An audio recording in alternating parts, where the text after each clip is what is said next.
Hello and welcome to Thinking Outside the Box with me, Tim Box. And me, Britt Box. We talk about all things mental health, emotional well-being and how to navigate your own mind in these strange times. Please don't confuse our advice for medical advice because we're not doctors. And whilst we do try and come at this with a slightly more light-hearted approach, please don't think we trivialise any of the issues we talk about because we certainly don't. But because we come from a different perspective, we call the podcast Thinking Outside the Box because we're clever like that. And because our surname is Box. Mainly because of that. It's just the surname pun. That was it, really. That was really all it was, yeah. So we're episode 12. Unbelievable. Regular listeners will realise we sound more and more shocked with every episode that we've managed to, get 12 episodes worth of material. Again, I have such a short attention span that I am shocked myself. You should know as well, we do intend for each episode to be around 30 or 40 minutes. And it seems to end up being closer to an hour. So if you do notice the length of podcasts diminish as episodes go on, that's because we've been trying to keep it short all this time. And hopefully we'll get a bit better at it. I doubt it. I doubt it as well. We both like a chat, don't we? We do. And I've just seen how much I want to talk about on this week's topic as well. So I don't know. We'll see how we go. But talking to this week's topic, yes, it is stress and overwhelm. Sounds relaxing. Does, doesn't it? Do you know? And why have we done this one, do you think, Britt? Well, if it sounds like we're in a cupboard, this is the thing.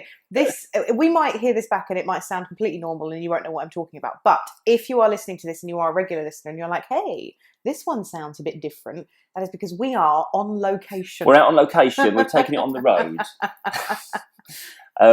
We say on location. We've come away for a few days. Yeah.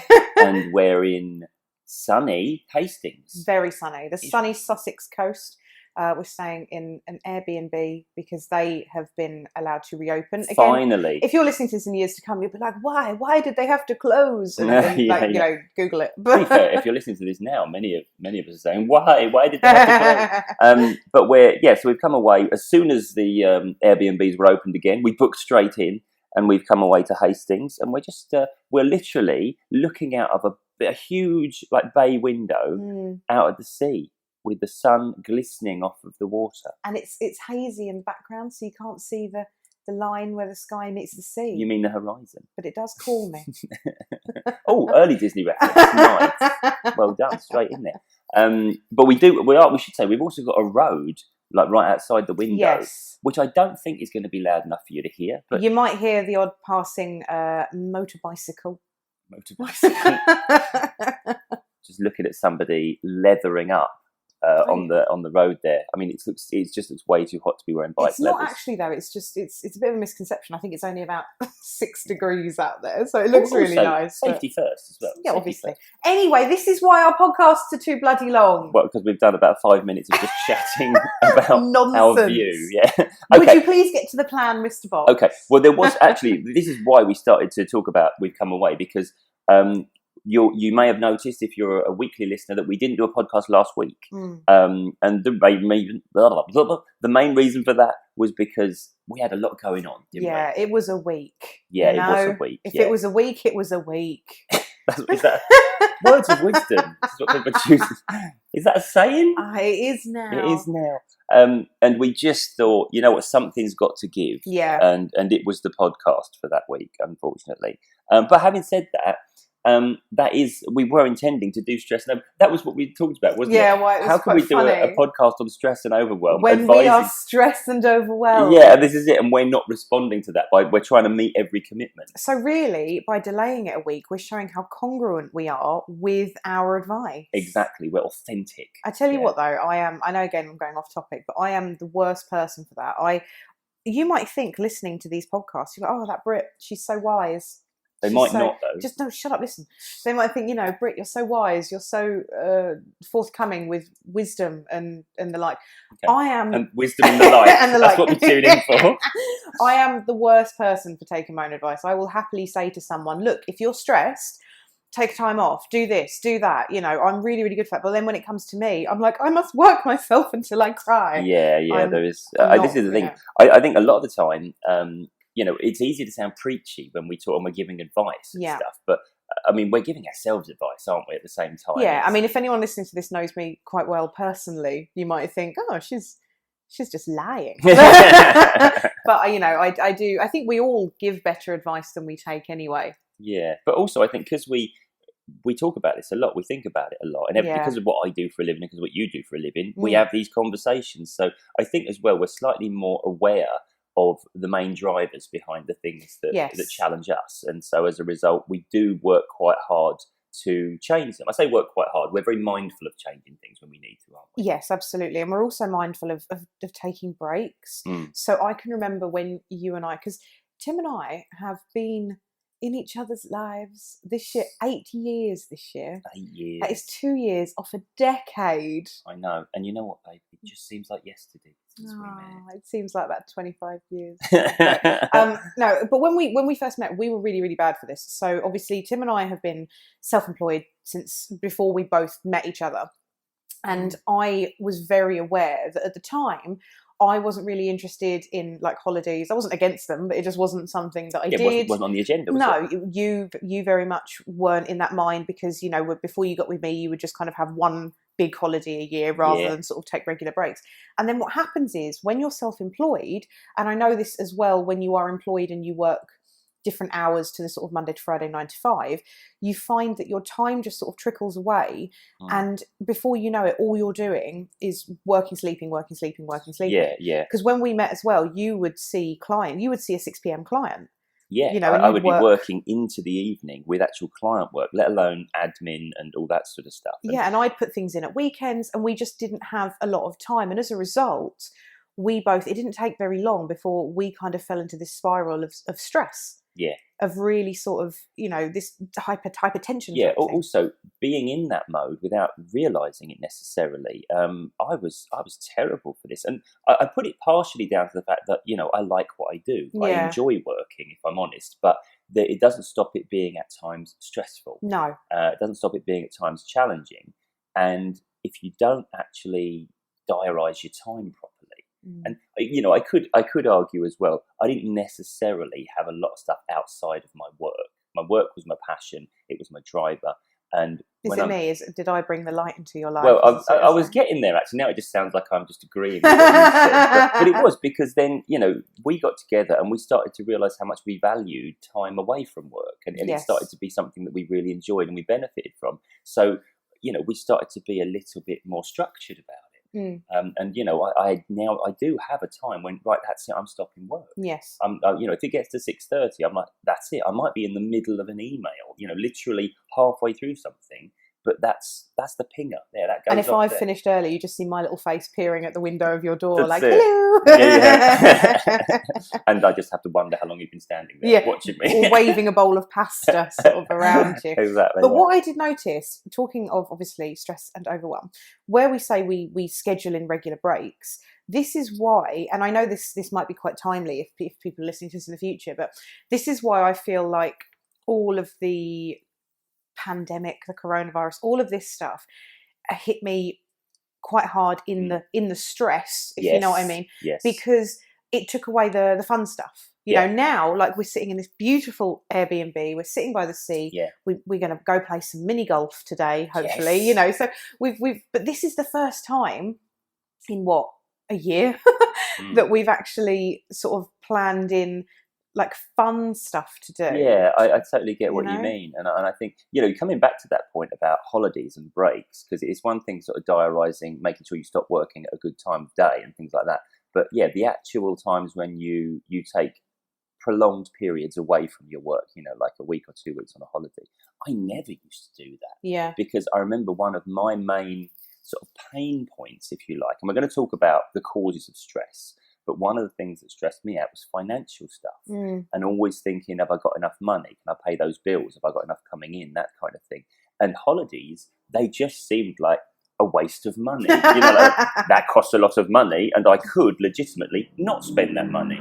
So maybe I'll just not go on holiday, things like that. Yeah. And it was very much that's where my priorities were. So, and it's like, I'm so glad that we've worked out how much benefit we get from going away and just decompressing. Yeah. You know? And I know as well, you and I speak from what some would say, obviously, like a bit of a place of privilege, because we are self-employed, by design. Yes. We are child free, again, by design. So we do have slightly more freedoms. But one thing I will say is that because I talk often on my social media about making time for you, making sure you put time in that, to stuff that makes you happy. And I had someone message me saying, it was something along the lines of, I'd love to take some time out for me, but as a single mother, I just don't have that luxury. And I can really, really empathise with that. Obviously not myself, but my mum. Your mum went through exactly that. My mum was a single parent, and she never did anything for herself. She always put everything in to me, which I know that's kind of the contract you sign as a parent. It's I think it's one of the reasons why I'm remaining child free, so I can spend all my money on Loungefly bags. But I can see it. But then I've seen it from the other point of view. So the one thing that I will say is, there are going to be times when hopefully your child is asleep. Even if in that time you take 10 minutes just to sit there, light a nice candle, watch something you want to watch, just spend that time on you, because from the daughter of a single parent mother who never had time to prioritise herself, I saw my mum stressed. I saw her very stressed, and she had a very stressful job. Which that took up a lot of her time, and I saw that kind of eat into her, I guess. And you also, it's worth noting, you saw her fall ill from a stress related condition. It's not unrelated. What our body does in response to our circumstances will directly impact upon our longevity. And I think it's worth being mindful. I don't mean let's get anxious about that. No, I mean let's be mindful of it. When people come back to us and they legitimately say, "Oh, you don't have as many like uncontrollable responsibilities." I get that, but my advice normally to people that I'm talking to in those circumstances is that's why you probably have to be even more mindful of your own care, because it would be too easy to let that slide, and you're going to have to actually maybe focus a bit more and work a bit harder, because we can do those things where we spontaneously say, right, that's it, tilt, let's go somewhere, But if you're not in that situation, you owe it to yourself to be thinking of that stuff in advance and structure it. Make sure you have your methods and your strategies in place that are going to keep you well in the midst of all of those, responsibilities that we have. But you're right, it's totally valid that everyone's circumstances are going to be unique to them. Entirely unique, because we're all going through different stuff. Even though we might experience similar challenges, we've all been through and go through our own particular set. And I know I kind of said this in our self-care themed episode, which if you haven't heard yet, by the way, I would highly recommend. It's one of my favourites. I did get quite passionate about some things in there. But in the self-care one, you can't pour from an empty cup.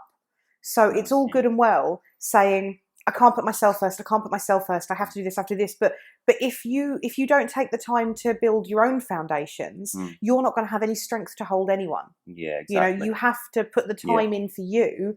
Otherwise, you're not going to have the mental capacity and the physical capacity, because you're going to be knackered, to do the other things that you need to do. Well, this is it. When we find ourselves responsible for other people like children, we probably need to do ourselves a favour of caring for us as much as that child cares for us, because it'll be them that suffer if we damage ourselves in the process. No, exactly that.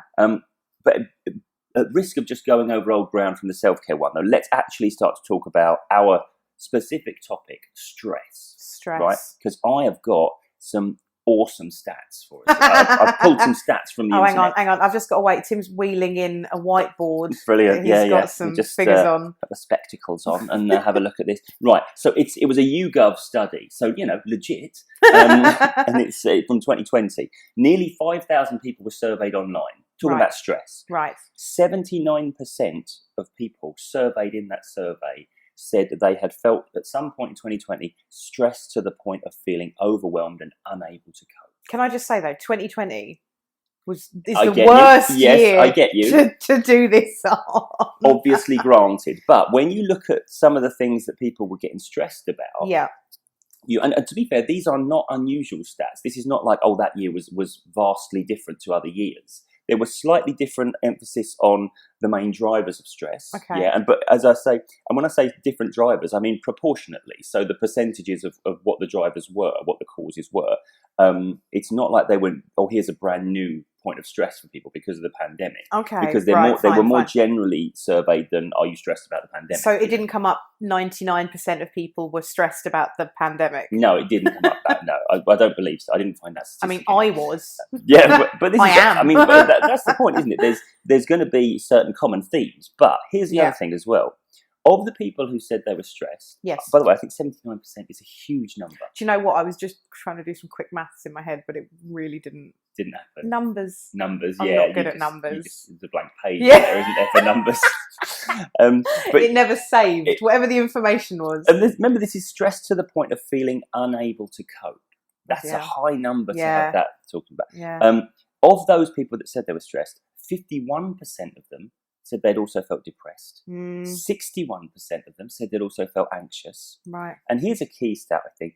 37% said they felt lonely as a result of that. Right. Yeah, and this is maybe, and it made me think as I was prepping this podcast, thought, yeah, this is why we're doing it. Yeah. Because not everyone feels like they have a companion in this journey, or they can reach out, or they can talk to people. Yeah. Loneliness is an absolutely horrible thing. Loneliness, yeah. I have absolutely. I said to you, didn't I? I was like, some of my loneliest times when I was in a crowded room, you know. Exactly, because it's not about the number of bodies you've got around you. It's more about what's going on. You feel isolated in your experience. Yes. You know, and that's the thing I think that isolates us from people. It's just that we feel like there's something going on with me that no one else can relate to, or I don't want to share for some reason, you know. So hopefully us chatting shit about this sort of stuff will at least be, we are your companion. What I will say is, I find it interesting now, actually, when I was listening to their stats, that it was the higher percentage. I can't remember the numbers because numbers don't take up any space in my brain.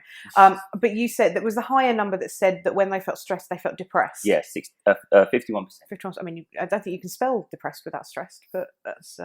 You can. You don't spell it that way. Anyway, but that's the reason I found that interesting, actually, because in you know, we do refer back to previous podcasts because we go into things more in depth there. But if you have listened to the podcast episode about my story with depression, you'll know that it's depression that is the thing that I've dealt with and that I do think I'm still dealing with in ways. And I know people say that depression and anxiety go hand in hand, but I always found that my depression was separate to anxiety. Yeah. Now, here's what I find interesting.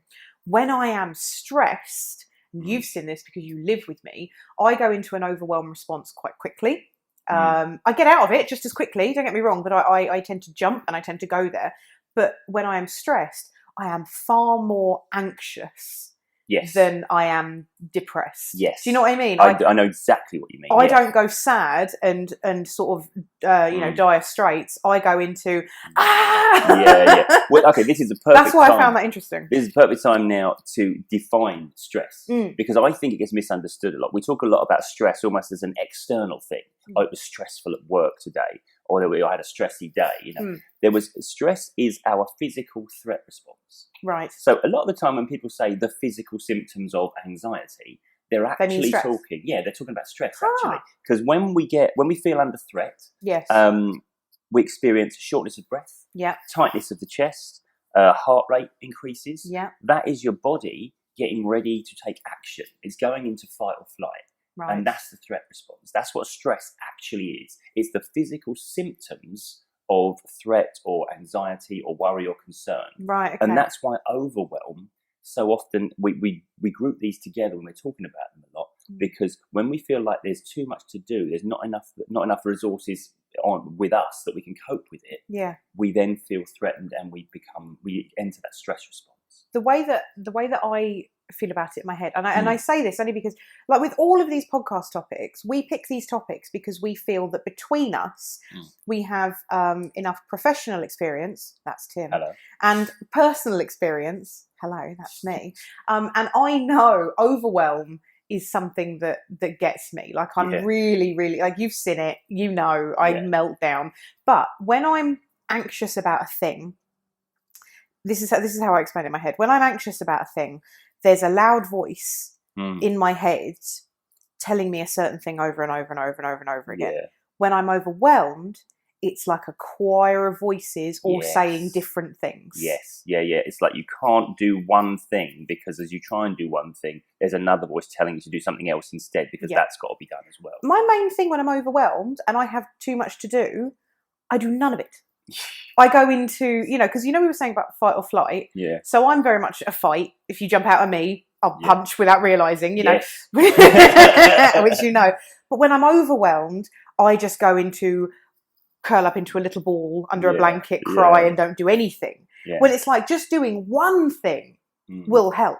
Yeah. If you've got 10 things to do, just pick one of them and do the one thing. Whereas sometimes when it gets too much for me, I go, I'm going to do none of it. And it just makes it worse, because then I wake up the following day and I'm like, oh, I didn't do any of the things. Yeah. And now I feel worse about it. Exactly. The number of people that I talk to about procrastination or getting stuck, it's generally not because, I can't think of anything good to do. Yeah. It's because I've got too much good to do and I don't know where to start. And I think, funny enough, that was very much what got on top of me recently. This is why I felt, okay, we've got to come away from stuff and just clear our heads a little bit, was because there was so much that I have to do. And I'm still looking at what I've got to do over the next few months and thinking, wow, am I really going to find the time to do all of that? Yeah. But I also know that constantly fixating on one thing after another,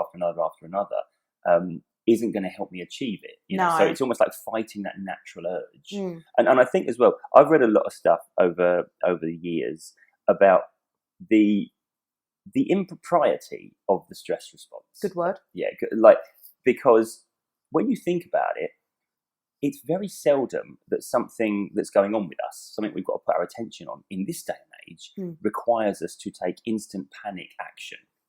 Like punch or run, or back in the day when we were, we had to kill people to eat, things like that. Sorry, back in the day makes it sound like you're talking about the 80s. No, back when I was young, we used to murder each other for a slice of cake. No, honestly, it was. Why are you northern? I don't know. I just felt you sounded like our friend Vicky then. Everyone's northern when they're younger. When they're looking back in the past, we all go north. I think it might be the old. You really sounded like Vicky. I need if Vicky is listening to this.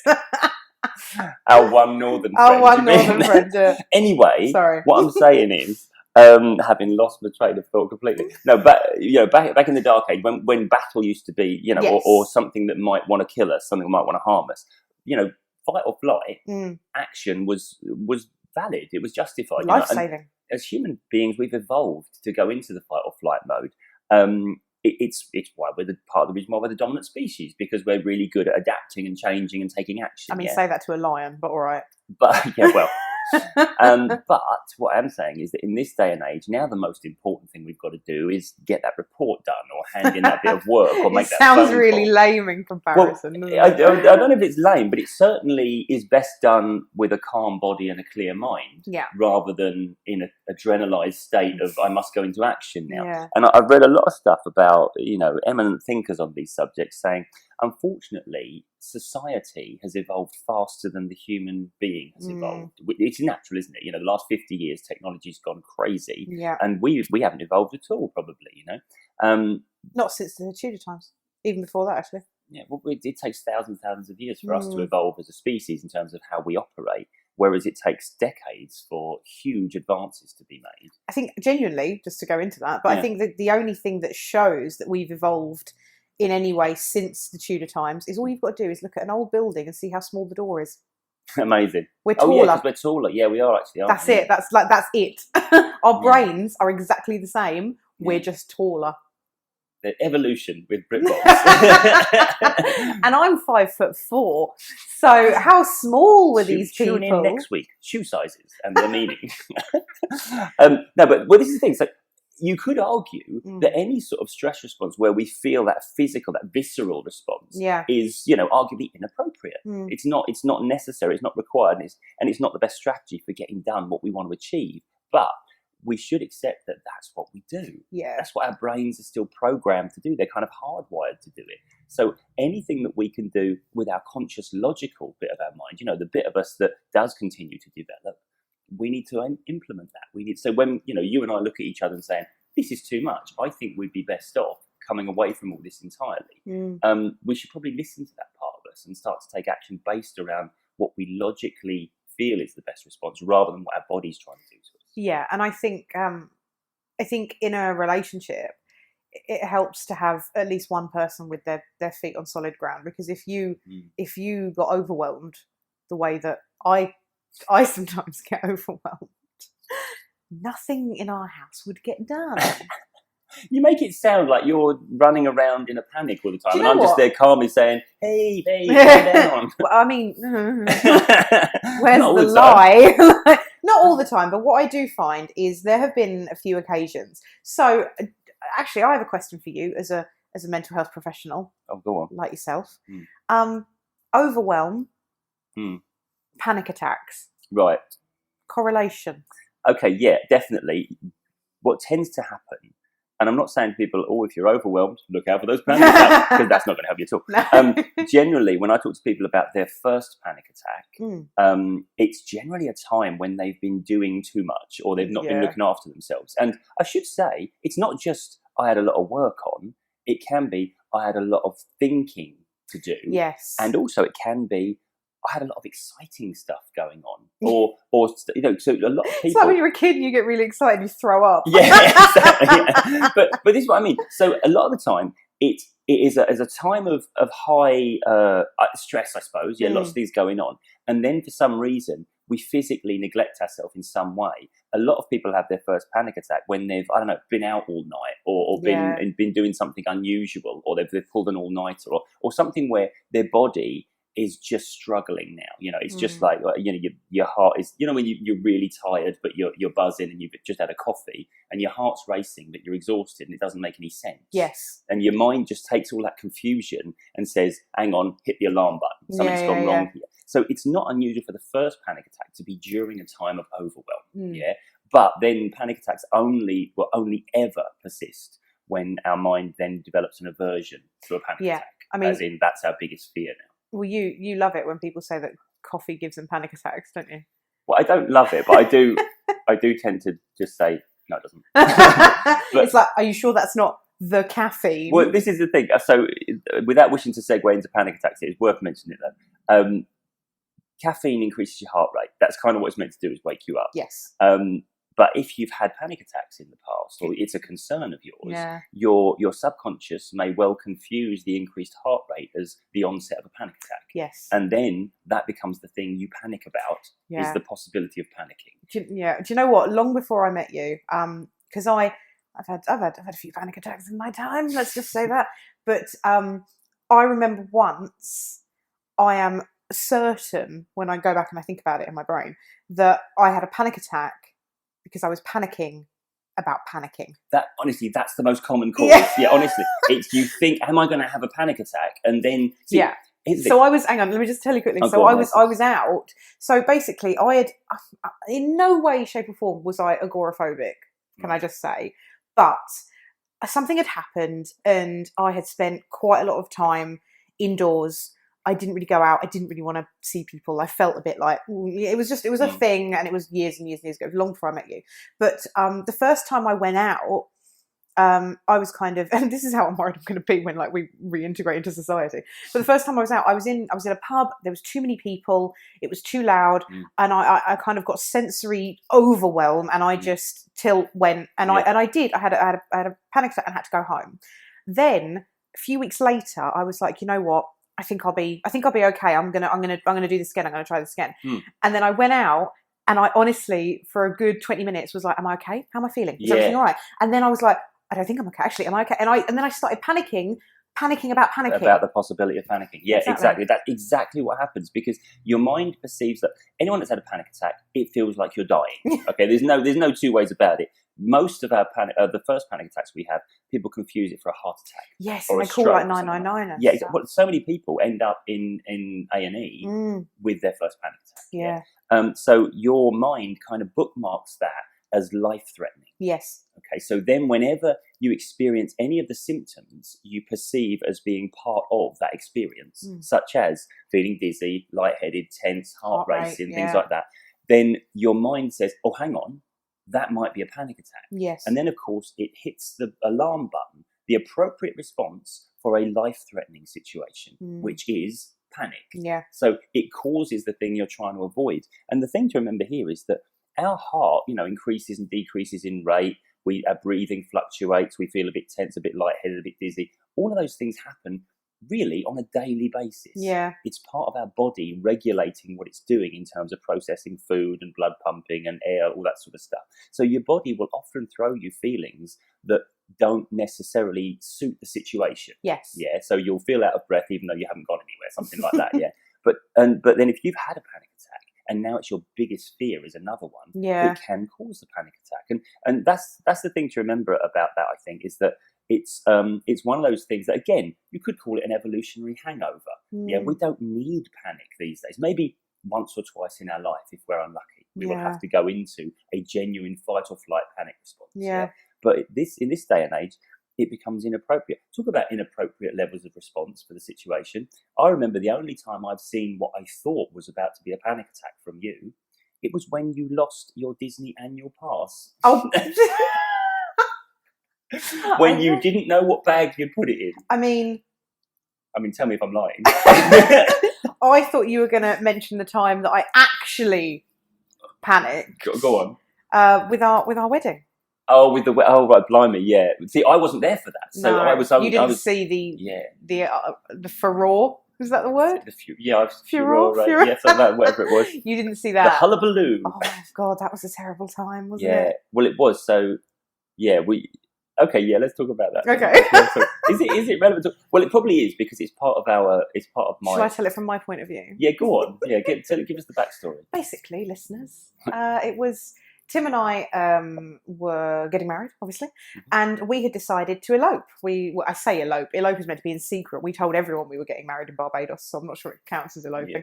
But we were getting married on the beach, just the two of us, which is exactly what we wanted. And then we were going to have a big party when we got home for our friends and your family. So that was what we were going to do. And the place that we had booked to have our reception, if you will, our welcome home reception. Yeah. It was all booked, it was all paid for, like everything was fine.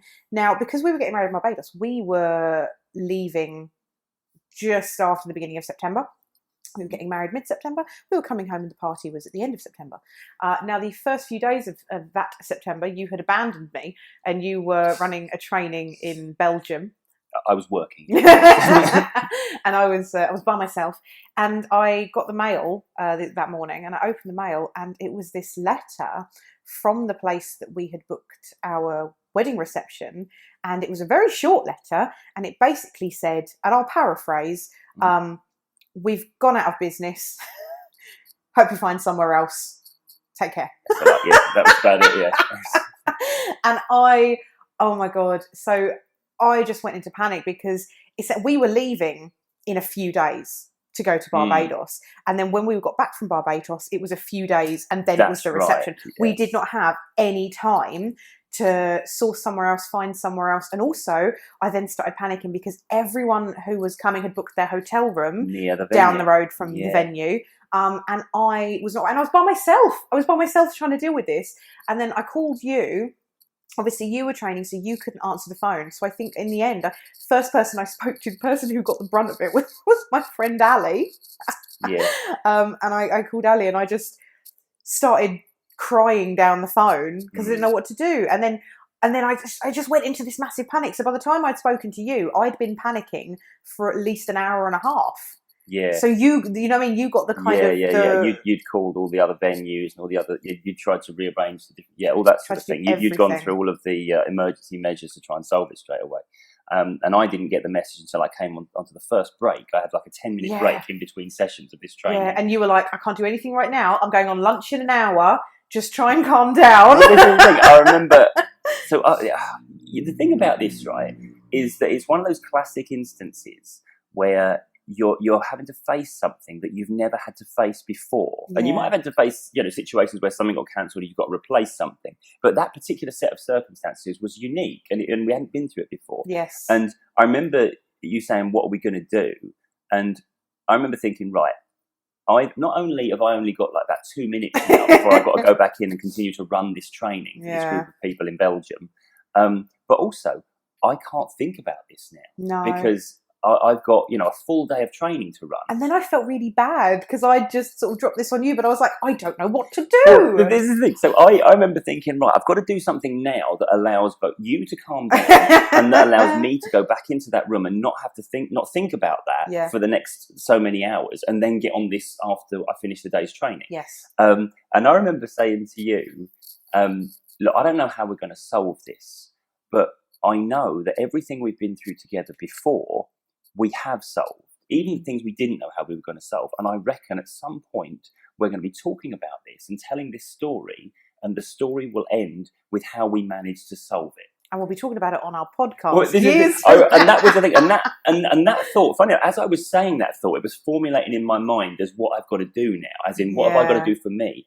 And it's like, that's what I've got to do. I've got to talk to myself and say, I have faith that you and we're smart people, we're resourceful, we got, contacts, we got friends, and I feel like we will solve this, even though we have no idea how that's going to happen right now. Yeah. And I remember you saying to me, that's not good enough, Jim, I don't solve anything!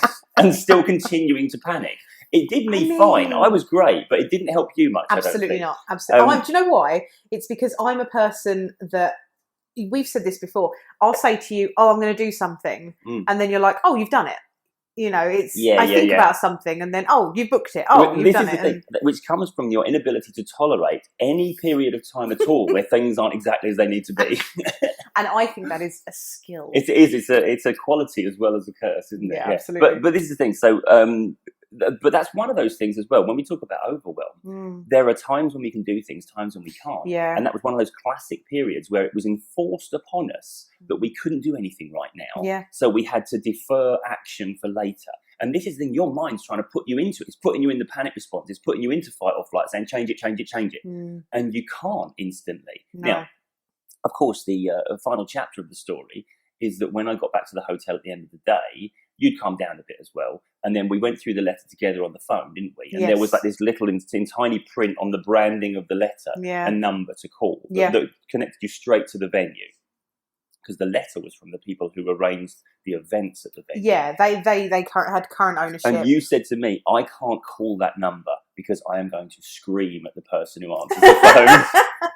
And I thought, I maintain this. Yeah, that's okay. And so I called the number, and that's when we found out it wasn't the venue that was closing down. It was the people who were arranging the events there that had gone out of business. Yeah, and even though the letter said, hope you find somewhere else suitable. Yeah, that was it. It was very much a, you're screwed, I'm afraid. Yeah.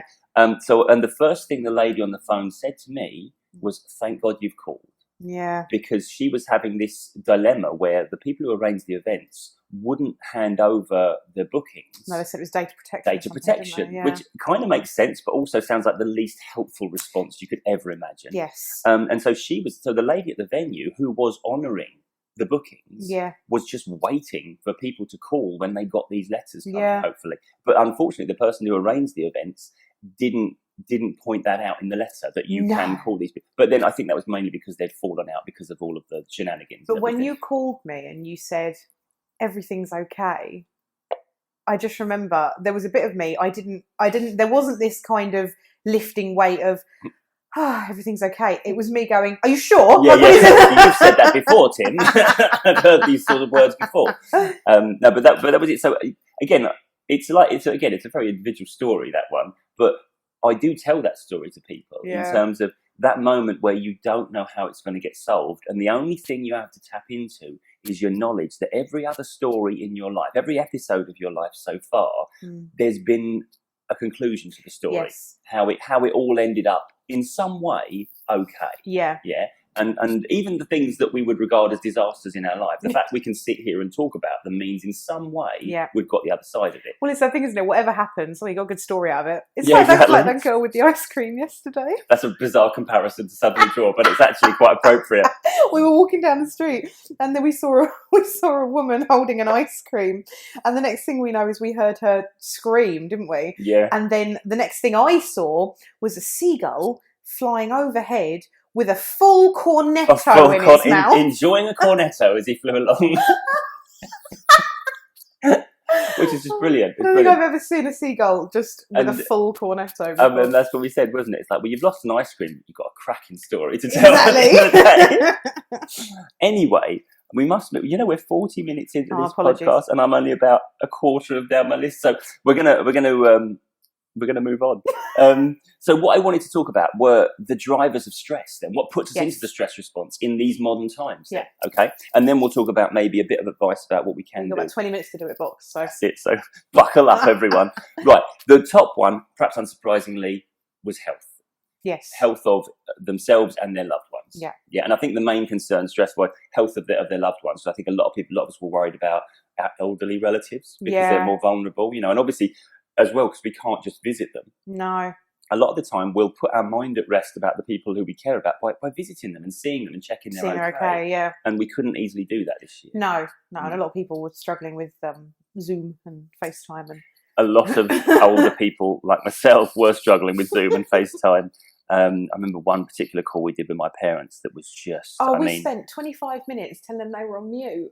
Yeah, it was proper cliche. It was talk about, but as we say on this podcast, it's a cliche because it's true. That's what I was saying. I'm going to get that on a t-shirt. That'll be part of our podcast merch. Oh, merch!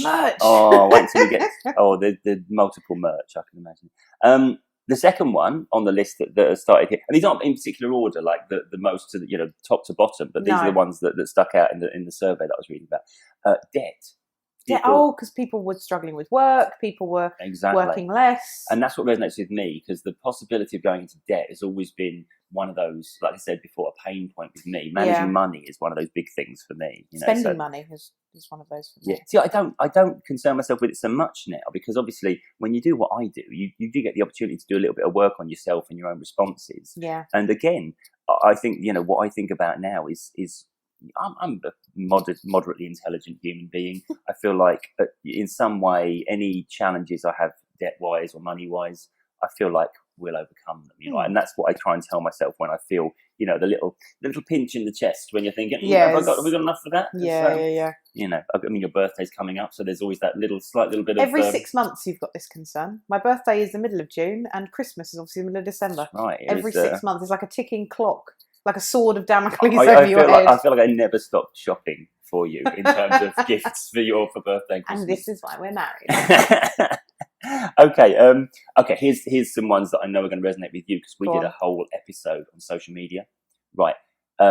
These are internet related things. The next few, most of these are related to modern living on the internet. Okay? Right. Third one. The pressure to respond to messages as soon as they come in. Oh, yeah. I mean, we know that one, don't we? When you run a business, when you run your own business, that's incredible. I mean, you said this to me the other day. Why are you checking your emails first thing in the morning as you get out of bed? Literally, I had forgotten not to, I shouldn't be checking my emails until I start my work day. No, you should honestly, I believe, spend the first hour of your day not looking at a screen. I don't care what screen it is. Like you don't need to spend the first hour of your day doing that. And by the way, if you find yourself waking up and grabbing your phone and checking all that, don't think you're unusual there. That's probably the norm these days, particularly for the younger generation. He said, sounding like an old man. Here we are from the care home, just talking about the younger generation, always on their phones, aren't they? But just and also Instagram stuff here. Another stressor, comparing themselves to others. Oh, yeah. And in terms of success in that one. I'm massively guilty of this. Like, I can remember at the start of this, like the lockdown and stuff like that, and I was looking on Instagram and I was like, why isn't everyone else having a hard time?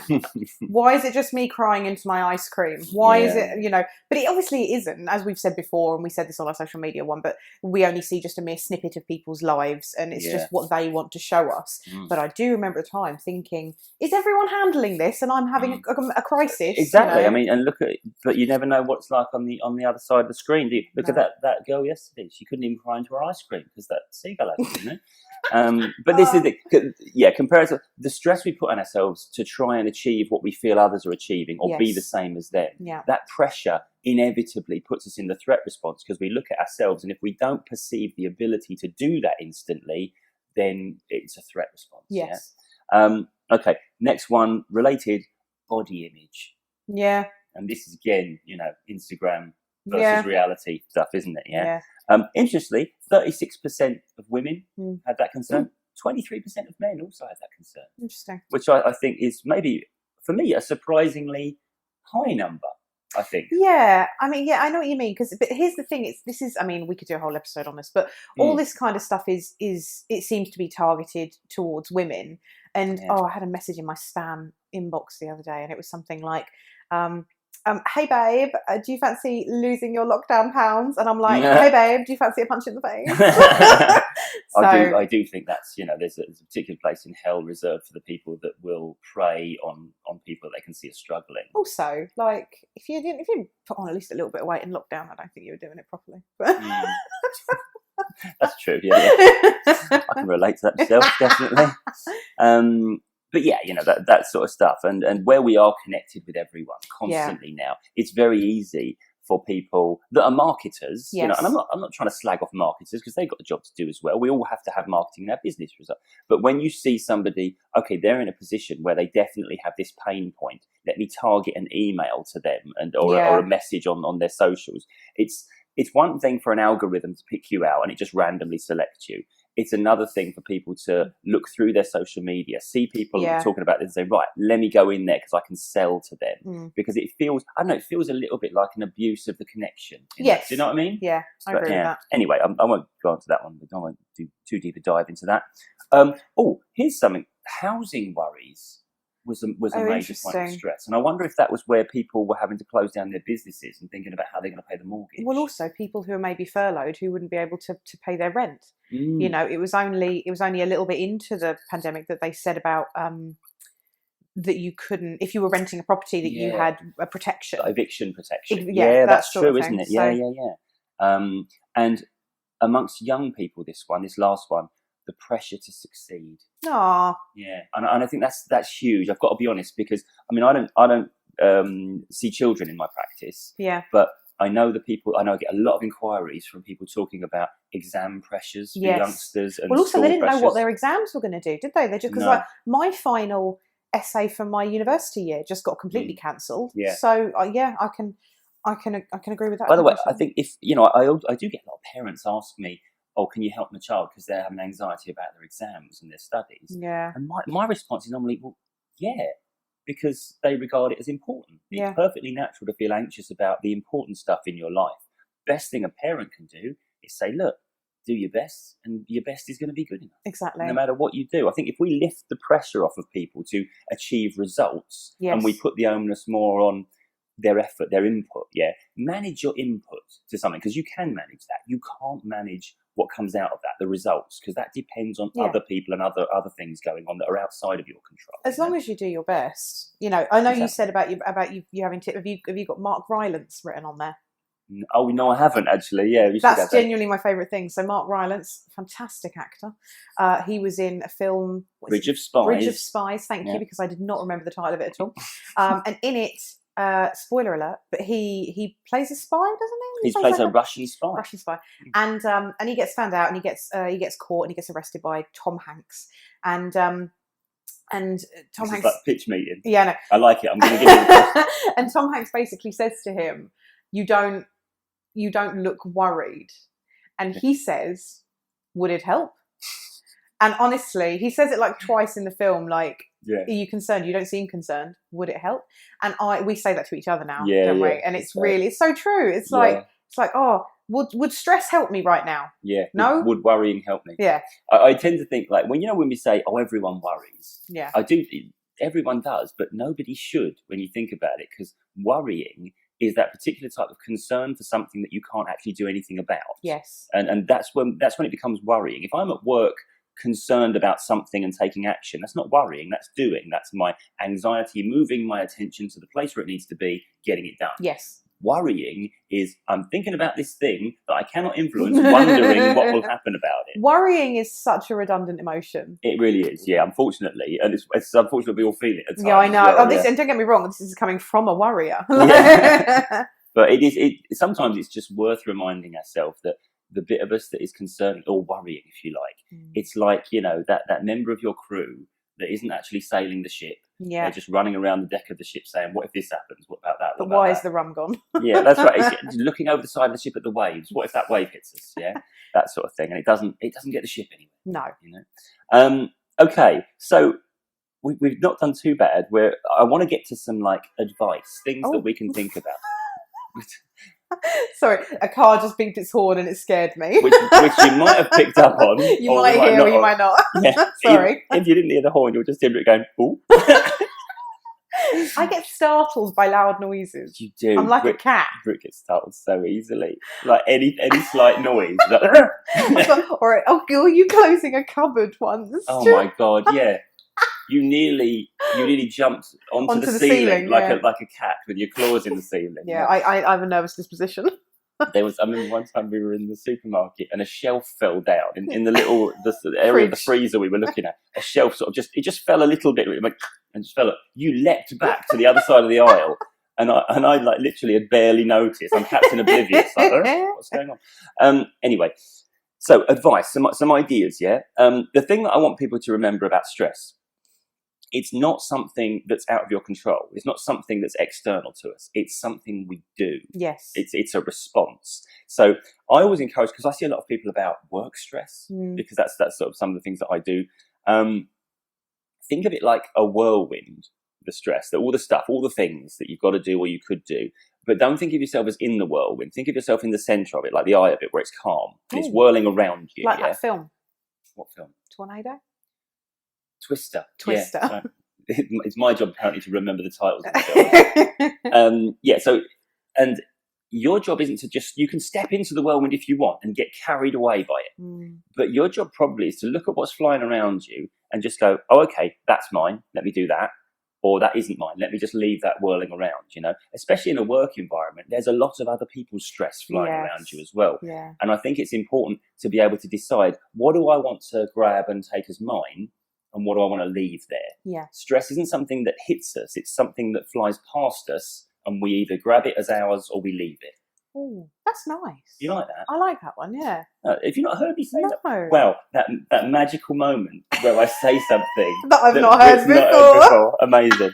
That don't happen very often. We've caught it on tape, mate. We've recorded it on tape. You sound like you know what you're talking about. Vaguely, yeah. Now and again I do.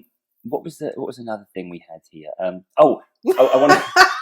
I'd like to point out that normally Tim's got his notes written down on a bit of paper in front of him and he can follow them quite easily. But where we've come away and he hasn't brought a notebook, he's looking at things on his computer. And Tim and technology are not... I know. I feel like I've got that squinty eye thing going. What's that saying there? Why is that, he also hasn't got his glasses just on for whatever reason. Yeah. Have you got a little paperclip in the corner asking how it can help you? Yeah, something like that, yeah. Always smiling at me. No, right, overwhelm. So we talked about overwhelm.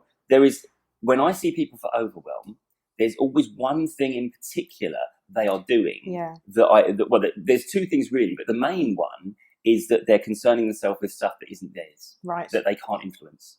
So the reason we felt overwhelmed a lot this year because we were concerned about the pandemic. And if you think about, you have a capacity, a certain amount of things you can think about. If a lot of your processing power is taken up thinking about a pandemic that you cannot do anything about, then you're going to leave yourself a little bit short-handed on the things that you are dealing with yourself in your life. Yeah. So that's a top tip there for overwhelm. And also along those lines, people try and do everything at once. Yeah. They're looking at their day ahead and looking at the whole of the things they've got to do rather than the one next thing they've got to do. That's me, that is.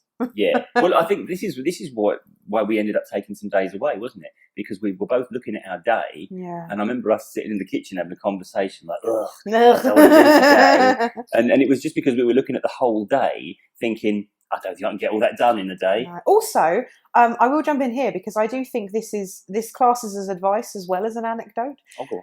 Never in my life, ever, have I not got done what I needed to get done.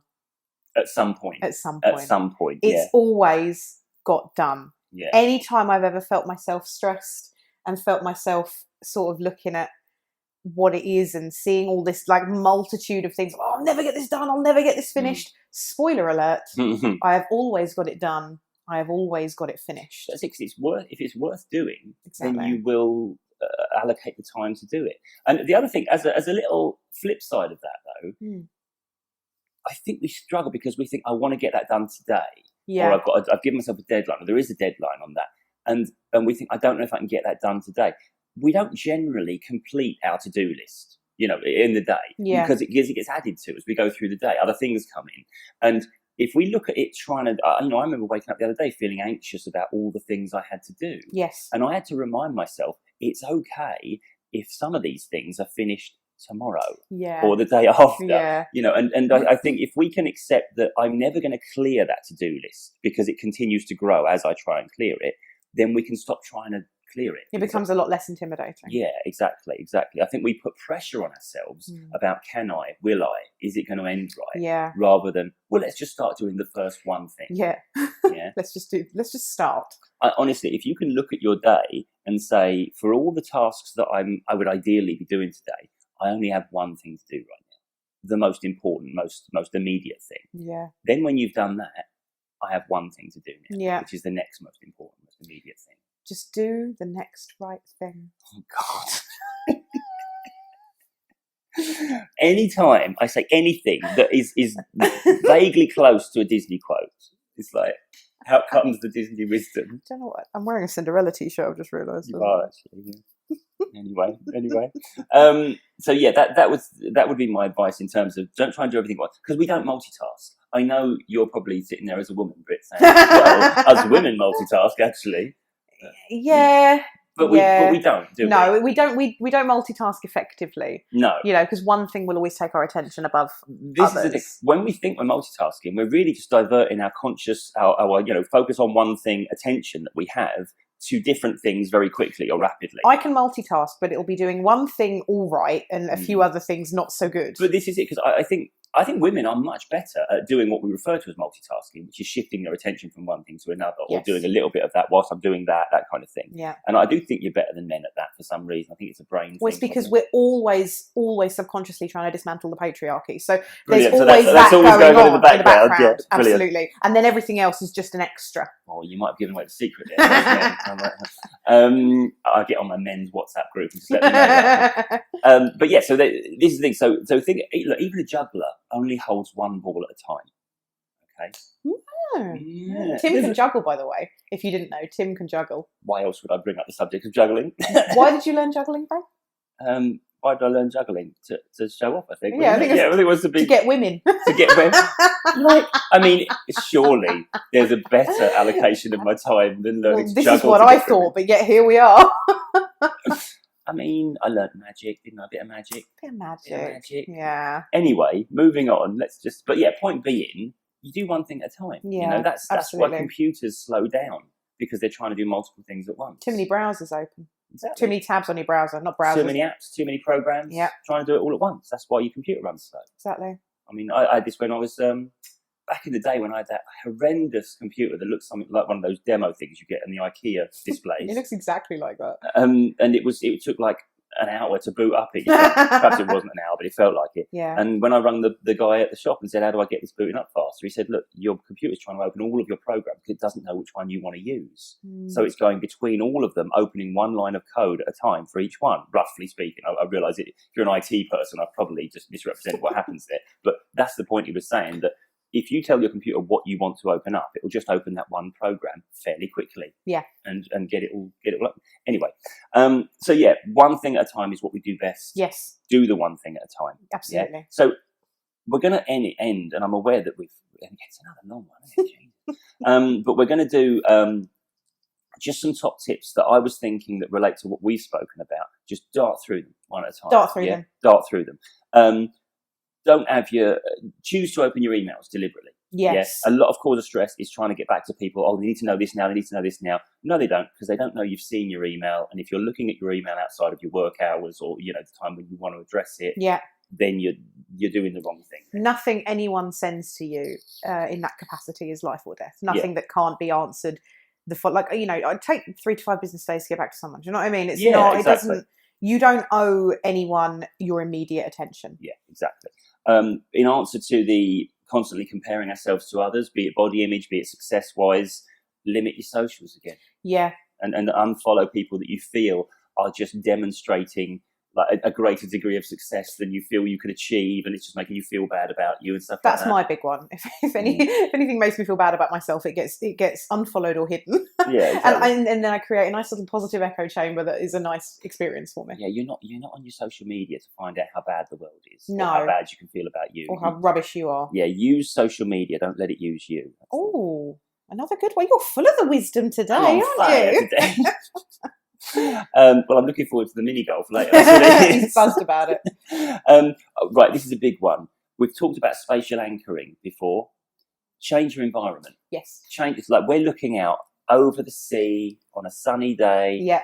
looking at seagulls stealing ice creams, all that sort of thing, rather than the normal view that we have, which is a nice view, but we've changed our environment, so we're having different thoughts as a result of that. Even going out and going for a walk. So I've been doing a lot more writing lately, and I saw a really good tip it was something like the best thing a writer can do, which I actually believe is the best thing anyone can do, is change your scenery, go out for a walk, because you will, just looking at different things is going to inspire you, and it's going to calm you down as well, because you're going to feel a bit more see things more in perspective. Yeah, it lifts you out of the situation. You know that thing where you get too close to a problem and then you only see that very one little aspect of it. Yes. Back off it, come away from it, and you'll see the whole image again and the whole picture. Absolutely. Yeah. I'm going to skip to this one at the end here because I think this is the important one. Always remember, we don't feel overwhelmed by what we've got coming up. We feel overwhelmed at our ability to cope with what we've got coming up. Yeah. So one thing we always say this, just remind yourself how good you are. No. Remind yourself how well you're doing. Remind yourself all the things you've overcome during your journey through life. And just, maybe have that faith in yourself that I might not know how I'm going to do this right now, but I bet I find out a way, because that's what we do. Oh, that's lovely. Just remember, you are awesome. You are awesome. You're awesome. You are awesome. Should we end it there? We believe in you. Yes. Yeah, I feel that's a good place to end. Yes. Yeah, and just remember, if you're getting yourself stressed, if you feel yourself being worked up and overwhelmed, just think, would it help? Nice. And remember, people, keep thinking outside the box. We'll see you next time. Bye. Bye.